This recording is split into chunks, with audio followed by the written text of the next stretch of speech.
Kaibigan, bago tayo magsimula, palike and subscribe po muna ako at pahit ng notification bell para ma-notify ko kayo sa lagay ng ating panahon. Maraming salamat po.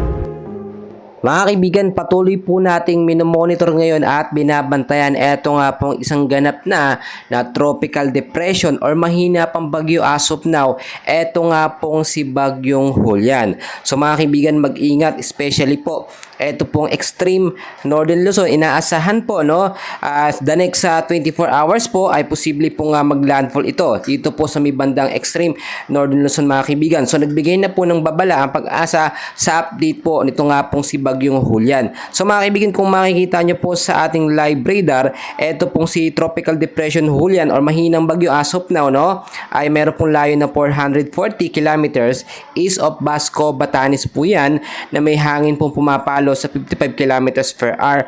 Malapit po sa sentro na may bugso naman pumapalo up to 70 kilometers per hour. Pa southwestward po ang kilos sa bilis po na 20 kilometers per hour. Meron din po tayo minomonitor sa labas ng PAR. Ito po isang tropical storm or malakas na po na bagyo, at inaasahan din na posible itong tumama o pumasok sa ating PAR by next week po. Pero i-monitor natin dahil posibleng humina at mabago po ang direksyon nito. Ito pong si Tropical Storm JB, mga kaibigan, ay meron pong layo na 2,460 kilometers east of Northern Luzon po, mga kaibigan. Nasa 65 kilometers per hour ang lakas ng kanyang hangin na may bugsong pumapalo up to 80 kilometers per hour.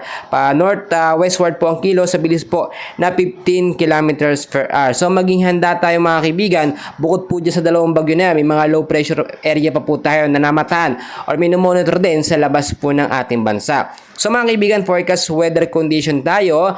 Ito po sa area ng Ilocos Norte, Ilocos Sur, kasama na rin po ang Abra, Apayao, Kalinga Mountain Province, Batanes, Cagayan at Isabela. Maulap po na kalangitan ang mararanasan po dyan ngayong hapon. Asahan po ang mahina hanggang sa posibleng malakas na pag-uulan pagdating po sa hapon at sa gabi dahil po sa banta nito nga pong si Bagyong Julian. So pinag-iingat po yung mga lugar na yan sa banta po ng pagbabaha at gayon din sa mga landslide prone area sa mga mountainous area. Samantalang sa area naman po ng Metro Manila at the rest po ng ating bansa ay patuloy din po makakaranas ng maulap na kalangitan at mahina hanggang sa posibleng malakas na pag-ulan pagdating naman po sa gabi dahil po yan sa banta naman po ng localized thunderstorm. Inaasahan, mga kaibigan, dahil sa mabagal na pagkilos ito nga pong si Bagyong Julian ay posible itong magtagal hanggang 5 araw po sa loob ng Philippine Area of Responsibility. At pagdating po sa araw ng linggo, mga kaibigan, ito ay posibleng maging severe storm na